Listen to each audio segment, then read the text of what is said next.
ပြမတူကသူ့ယူဆဘာလဲလို့ဆိုသူကဘယ်လိုယူဆတော့ဆိုနတ္ထိတောတမနောဝါပြမနောဝါရေဣဒအာခိစေယ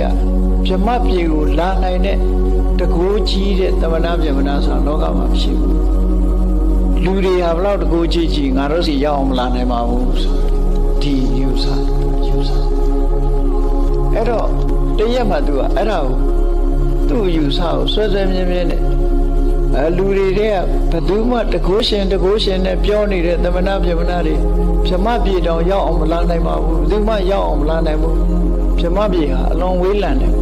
သူတို့စီကိုမလာနိုင်ဘူးလို့ဆိုတဲ့အယူဆကိုပြောပြနေတဲ့အခါမြတ်စွာဘုရားကကြားလိုက်တယ်ကြားလိုက်တာနဲ့မြတ်စွာဘုရားရုပ်ကြီး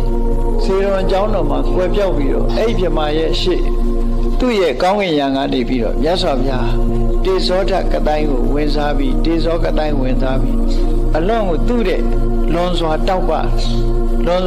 တဲ့အလင်းရောင်တွေနဲ့ဖန်ဆင်းပြီးတော့သူ့ရဲ့ကောင်းကင်ယံကနေမြတ်စွာဘုရား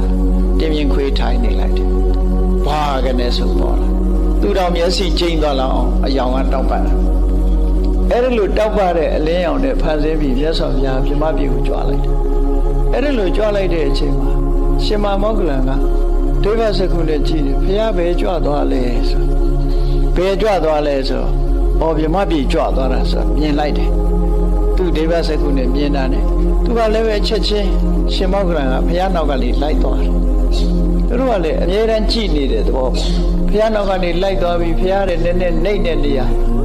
အရှိမျက်နှာကနေပြီးတော့မြတ်စွာဘုရားရဲ့အရှိမျက်နှာဘက်မှာ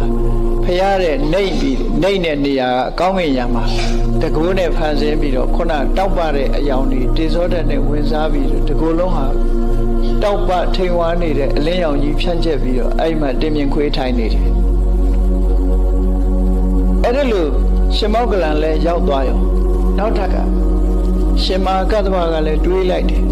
ရှင်မဟာကပ္ပိနဆိုတာလည်းတွေးတယ်ရှင်အနုရုဒ္ဓကလည်းတွေးတယ်ဖရာပဲကြွသွားပါလေဆိုတော့အဲ့ဒါဗြဟ္မပြေကြွသွားတာမြင်တော့ရှင်မဟာကတ္တဗကြီးကလည်းလိုက်ပြီးတော့တောင်ဘက်ကနေပြီးမြတ်စွာဘုရားရဲ့နှိမ့်တဲ့နေရာတောင်ဘက်ကိုကြောပေးပြီးဖရာဘက်ကိုမျက်နှာမူပြီးတော့ထိုင်တပ်ပါတဲ့ရောင်ချီတွေဖန်ဆင်းပြီးတော့ထိုင်တယ်နောက်တစ်ခါရှင်မဟာကပ္ပိနဆိုတာအဲ့ဒီမထေရကြီးကလည်းပဲတကိုးနဲ့ဖန်ဆင်းပြီးဗြဟ္မပြေကိုလိုက်သွားတယ်လိုက်သွားပြီးတော့တောက်ပါတဲ့ရောင်ချီတွေနဲ့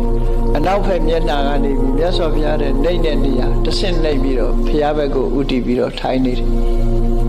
အဲနောက်ဆုံးရှင်နုရုဒ္ဓမထေရမြတ်ကလည်းလိုက်သွားပြီးတော့မြတ်စွာဘုရားရဲ့ဒီမြောက်ဘက်ကနေပြီးတော့